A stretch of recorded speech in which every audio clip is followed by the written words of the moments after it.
The amount of growth in people, like in personalities that I've seen change in this industry, I've seen it all, dude. Yeah. I've seen people change completely, and you would have never guessed they were not for sales. Yeah. Belief is a big part of being able to actually sell something. You got to believe in it. And it's a lot easier to believe in something when you're actually seeing the benefits and people are actually, you're going back and you're talking to them and they're saying, yes, this changed everything about the way that I live in my house. Like the process of solar just takes so long. Yeah. There's a checklist of 50,000 things that if one of those things goes red, you're on pause on your projects.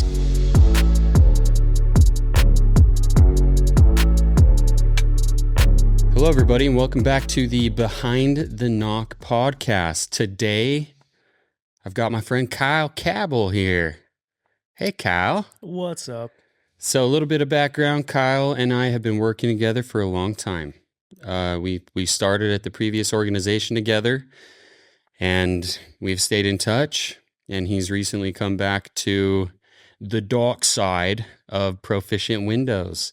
And we are so happy to have him. He's killing it, hence why he's here today. So, Kyle, let's get started, man. Tell me a little bit about the beginning.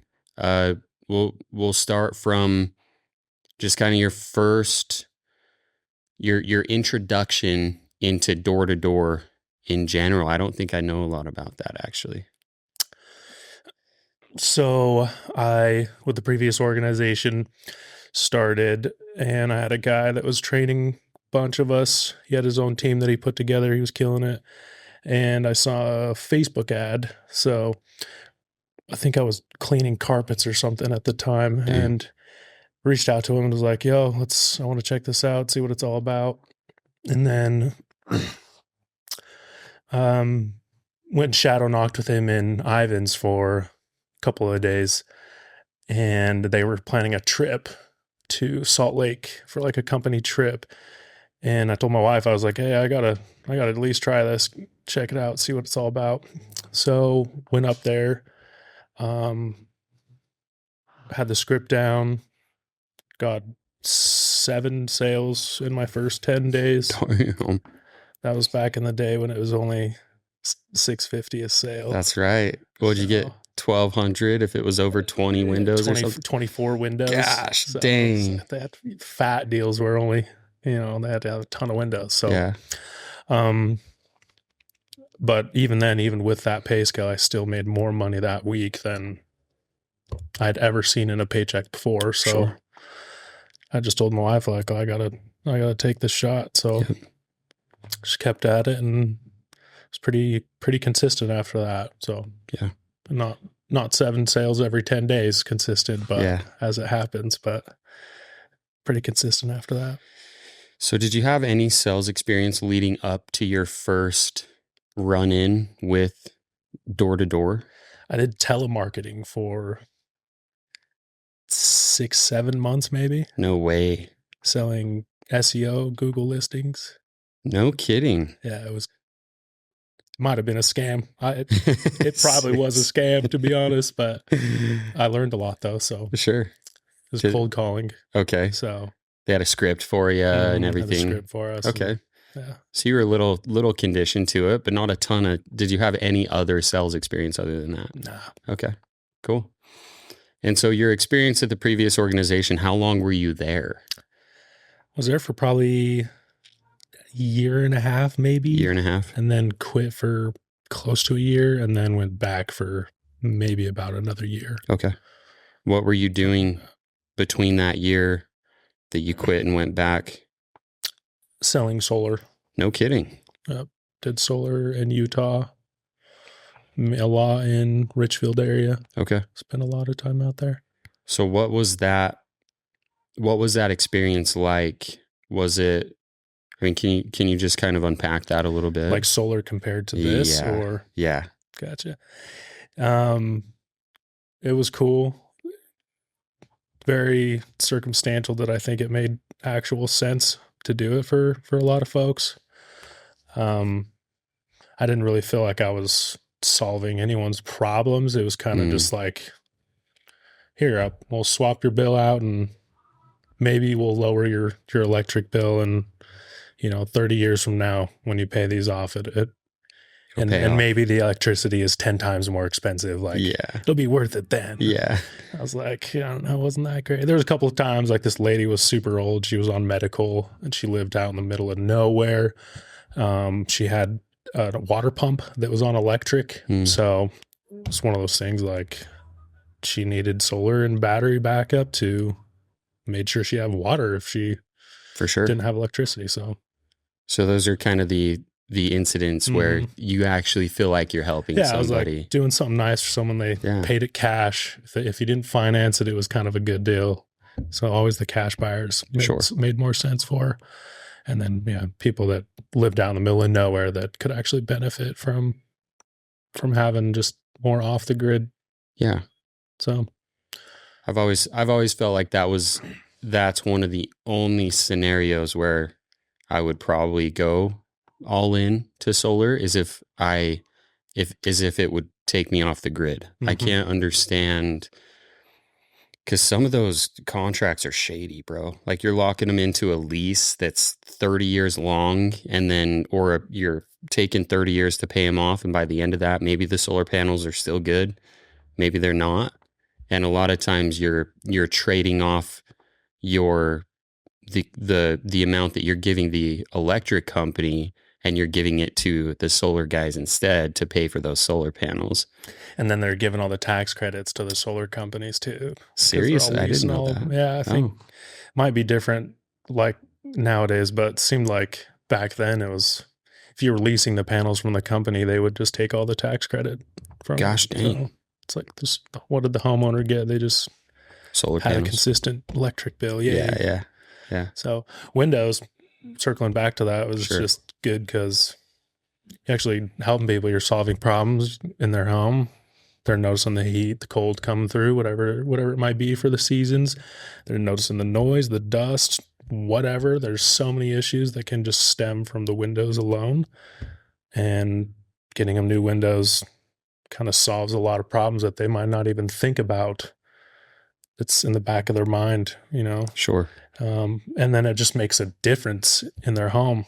They notice the comfort levels improving. It's like, they're saving on their electric bill, but that's, not the reason a lot of people are buying windows. Right. That's just kind of like a little cherry on top. I agree. But they're just, comfortability is the main reason. Whenever you come back to a customer that you've helped out a year or two later, and you ask them, like, how are you liking the windows?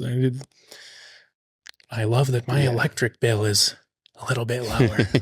No, it's always like, I can stay in this room and quilt all day long. That's right. and not notice the elements, So, and the house looks good. And or I live next to this busy road. I can't hear the cars driving by nearly For as sure. bad, or, whatever. It's just like actually solving a problem for them. So do you feel like that's why Windows has been a little bit more sustainable for you? I think so. Yeah, there's a lot. If I can tell that I'm helping someone, then that helps me sleep a little bit better at night. You got to be able to sleep at night. So, when I think everybody knows that belief is a big part of being able to actually sell something, you got to believe in it. And it's a lot easier to believe in something when you're actually seeing the benefits, and people are actually, you're going back and you're talking to them, and they're saying, yes, this changed everything about the way that I live in my house. Yeah. Pretty It's cool. way more fulfilling. Yeah. And you makes pretty good money. It does, dude. That's nice too. Yeah. You get paid on the front end too. You don't have to wait for the windows to be installed.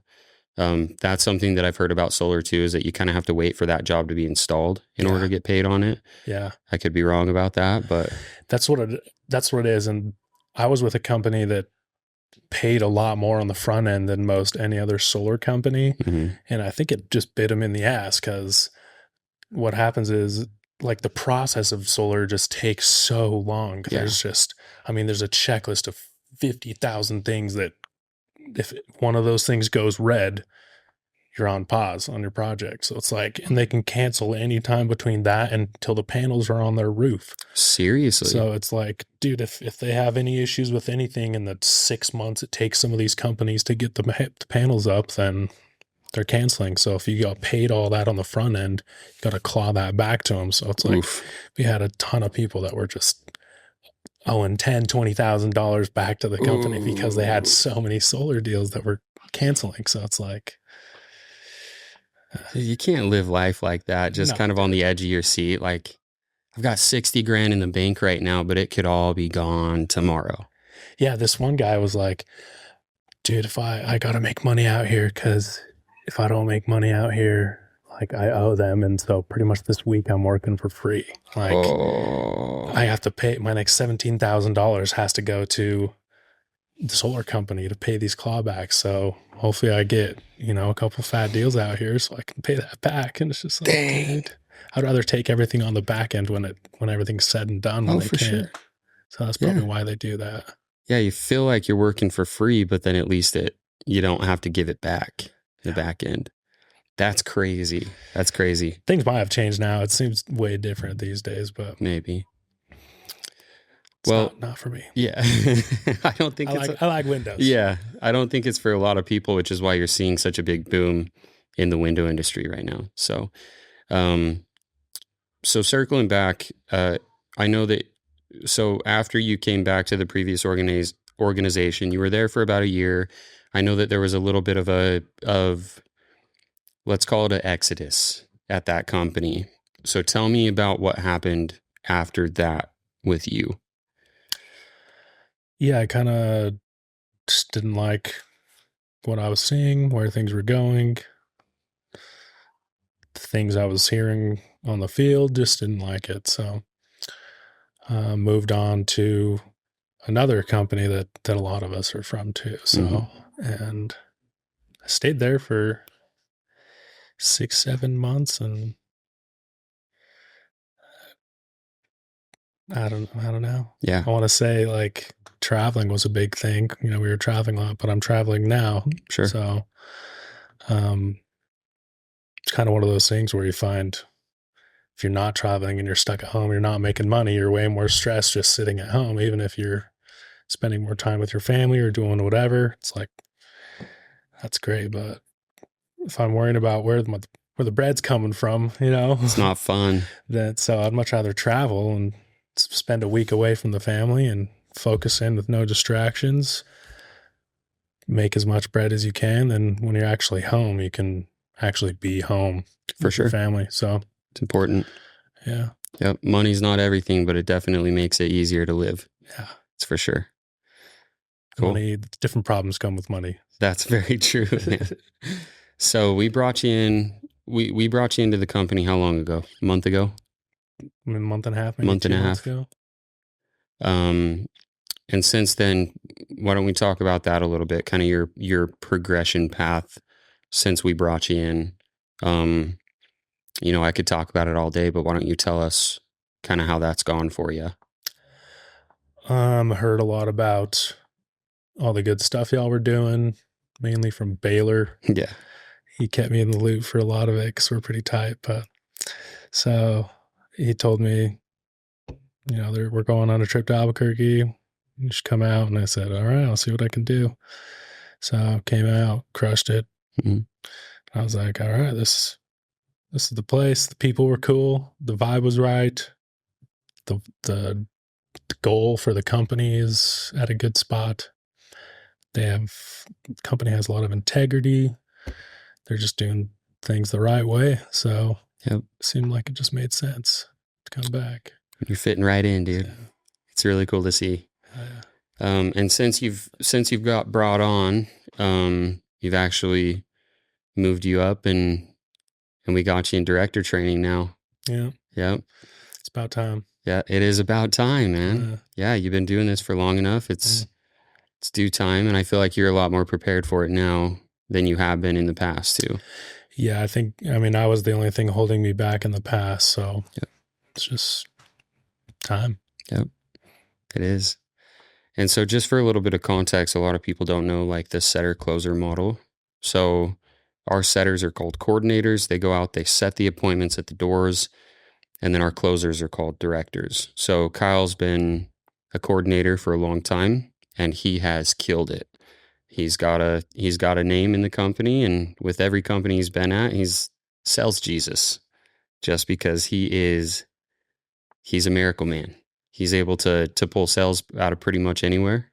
I don't know that you've gone anywhere and not had a ton of success, but I know that you've made some changes in your personal life, and I think you're ready. You're ready for the move up. So why don't we talk a little bit about that director training and kind of how that's going for you and what that looks like? Yeah, it's good. It's a lot of work. So, but you just gotta do it. Mm-hmm. Like and that's just from any company. If it's a halfway decent company, they should have the resources available for anyone to make those steps. Yep.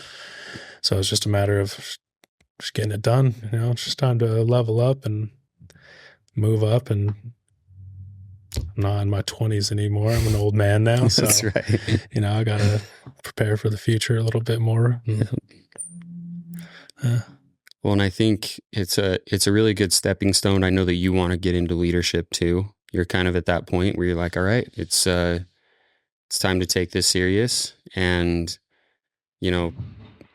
leadership is where you can really kind of settle down in an area and spend a little bit more time with your family, and director is a really good stepping stone to that. So I'm proud of you, bro.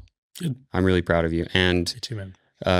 I've just been impressed too. I know we went on that trip to Albuquerque shortly after you got the director's script. And dude, every time I came home and you were home, you were laying in bed looking at that script, writing down notes, and like you're taking it very seriously. Mm-hmm. So proud of you, bro. It's awesome to see. All right, Kyle. So you've been doing this for a long time. I'm sure you've got some cool stories. So tell me about your worst trip ever. Sleeping situation, things of that nature. Dude, worst trip. By far, I can't remember where it was, maybe Moab, but they had this Airbnb that we all stayed in called the AfriCabin. It was like creepy as hell. There's like, was it Monticello? Yeah, Monticello. Monticello, Okay. AfriCabin. Creepy African shit hanging up all over the house. There's only one bathroom in there. There's no door. It's like saloon doors for the bathroom. So, and there's one of them. There's like 12 of us staying in this little AfriCabin. You got J-Rod in there. If you've never stayed in an Airbnb with J-Rod, it's trip to the little boy's room about 50,000 times a day. Oh yeah. So we're all sharing the AfriCabin. J-Rod's taking his freaking shits all night long in the Airbnb. It was with the saloon awful. doors. Mm-hmm. Where everyone was sleeping upstairs only had one outlet for chargers. So nobody could do shit up there. Nobody could charge their phones. It was hot as balls. It was the worst Airbnb probably ever. But on that same trip, I think is when we had the poker game, and I won $900 on a poker game. Nice. And bought an Xbox with it. Nice. So that was good. That was a good trip. Nice, man. And then on the other side of that, what do you think would be like your best trip situationally? Dude, I've been on so many trips. It's hard to put a pin on the best one, but we go to cool places. Like that's one of the things I love about this the most is like, when am I going to have the chance to go to, like, why the fuck would I go to Albuquerque, New Mexico? Right. Like, or any of these small towns that we go to, like, why would I have any reason to go out there? But it's cool when you go out there and like see all these different places. You get to see the town, learn about the people a little bit more, and gives you way different perspective on it. So hang out with your boys. Yeah, hang out with your boys, make some money, see some cool places. Yeah. Actually, good time was when we went to Reno. We all took a day off, went tubing down the river together. So we had the whole team just drinking beers, tubing down the river. It's a good time. Yeah, it was good. Yeah. Is Albuquerque anything like you would have imagined it to be? Dude, I wasn't really sure what I was expecting, but pretty similar to St. George and Arizona area. Honestly, it's not that different. Kind of just reminds me of St. George a little bit. That's interesting, man. Some I've places in Colorado too, a little bit. So Yeah. it kind of got weird. Yeah, like Grand Junction-y a little bit. Like Yeah. a Grand Junction-y type vibe. Yeah. It was interesting going out there. You see New Mexico depicted as just like a desert. Mhm. And I was like, it's going to be flat. There's going to be nothing out there.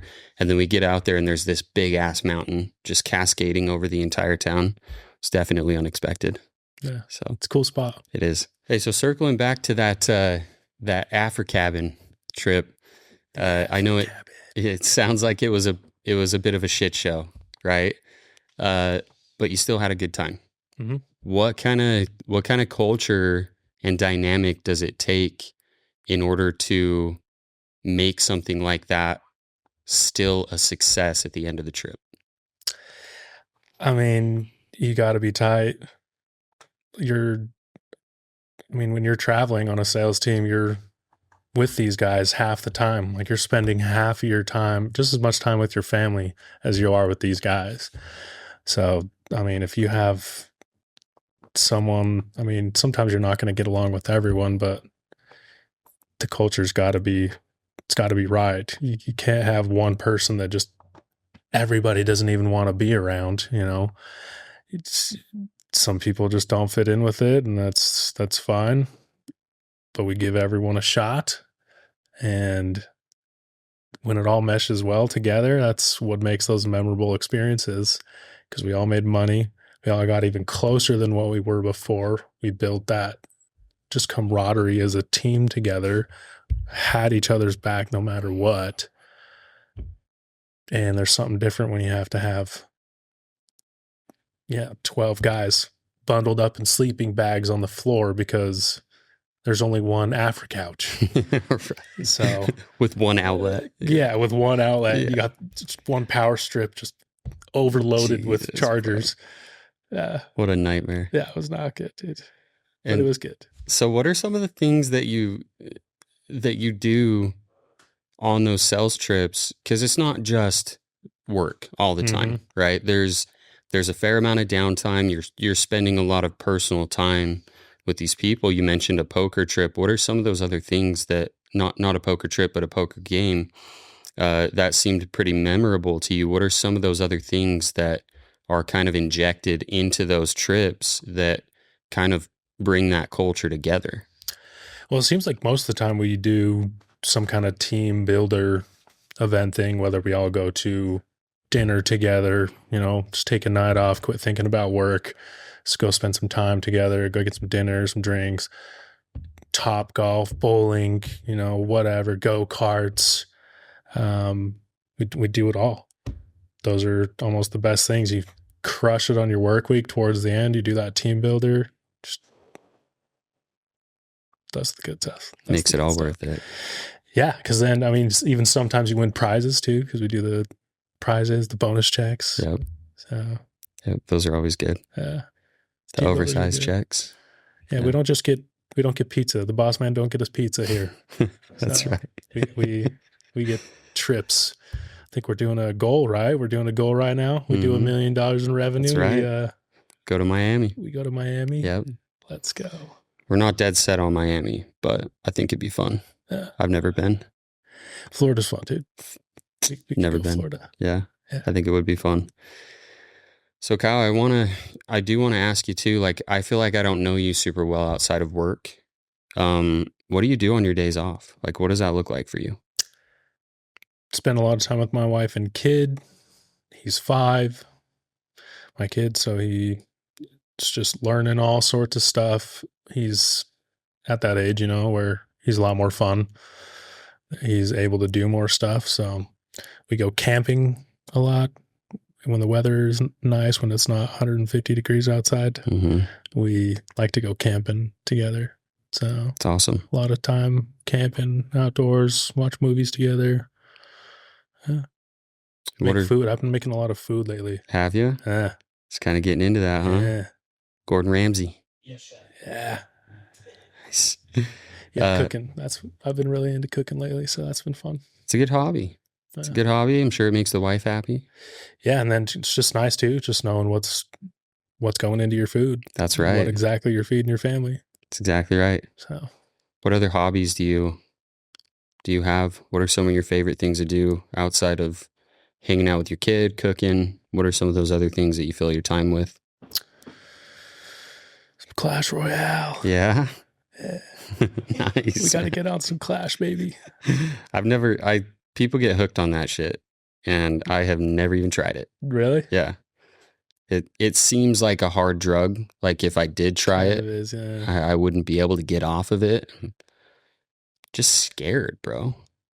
Dude, almost everyone on the team plays it. I know. In that jump start the other day when Molly's phone the Clash sounds. So funny. It's like, dude, what, Molly? You're playing Clash? Dude, she was so embarrassed, but I know that her respect level went up like 5 points with everybody everyone else. on the team is like, dude, Molly clashing? Molly, yeah. Yeah. Yeah, I think that's really all I got, man. Is there anything that you want to talk about if someone was kind of on the fence with coming into the window industry, anything that you could relay to them to get them kind of up and over the fence and steer them in the right direction? Yeah, I mean, the big thing is just doing the work. The only place that success comes before work, you know where that is? Personal life. The dictionary. Oh my God. That's the only place you'll find success before work. You got me. Yeah. Just got to put in the work. I've seen growth from people in this industry that I'm convinced that, some people are like, sales, it's not for me. It's not for everyone. The amount of growth in people, like in personalities that I've seen change in this industry, I've seen it all, dude. Yeah. I've seen people change completely, and you would have never guessed they were not for sales. Yeah. Because now it's just who they are. So a lot of it is just take the leap. It's the biggest thing. Just take the leap, do it, try it, put in all of your effort. You have all the resources, all the tools available. We're not reinventing the wheel here. We just do the things that work, and we have all the right leadership and training and abilities to learn what we need to. That's exactly right. You just got to take the step, just do it. Get over the fence. Just get your ass over the fence and do it. Just commit. Yeah. Commit. Just commit. Yep. Just do something hard. Nothing worthwhile in life is easy. So just got to do the hard things. And do you feel like there's anything essential for someone coming into this that wants to make it work? Is there any key components that they need to bring with them in order to make this really work? I'd say a lot of it is, I'm sure anyone will tell you too, is just what you do, like what you're doing outside of work. Like if your personal life or your life at home is not doing so hot, it makes this job even more difficult. It's not, it's not an easy job. It's hard. It's mentally hard. And if you're not doing good at home, if your personal life is not doing well, then it's going to be harder to find success in this industry. So you really got to have your personal life in the right direction. Yep. I agree with you, man. And I know that you're married and you have a kid too. Mm-hmm. How was it trying to get your wife's buy-in for you to come and do something like this? I know that there's a lot of traveling involved. Do you feel like she's very supportive of that? It was a lot harder at first. I think probably most anyone will tell you that. Like, you kind of get used to it. But at first it was a little bit harder until, I was gone for a week and a half and came back and made a lot of money. Mm-hmm. So it makes it a little bit easier to convince them that this is a good thing to do and when you have something to show for it. So for sure. But she's super supportive. She's always been right there for me, cheering me on. That's awesome. She never has complained about me having to be gone. It's makes her sad sometimes for sure, but she knows I got to do what I got to do. And if she wasn't right there by my side, I could tell you it would be a lot harder to do this. Yep. So That was going to be my next question: is how important do you feel like spousal buy-in is? Yeah. She's got to be the angel on your shoulder, not the devil on your That's shoulder. right. You know what I mean? So That's right. because it's like I said, it just makes everything way harder if you have a spouse that's doesn't just not as committed as you are. You know, if they're not bought in, if they don't have the confidence that this is going to work too, it's a huge thing too. So I agree conviction, they got to have the conviction just as much as we do. Yep. The belief in you Mhm. so that you can go out and get it and believe in yourself. Mhm. Yeah, I agree. Well, Kyle, I appreciate you, man. I'm really glad to have you as part of the company. Is there any final thoughts? Anything else that you would want to add to top off this conversation? Come check out Proficient Windows, baby. That's right. You won't regret it. So It's a good spot to be. that's right. Well, this was our interview with Kyle Cabell, Sales Jesus. Check us out, follow, subscribe, like, and we'll see you next time. Peace.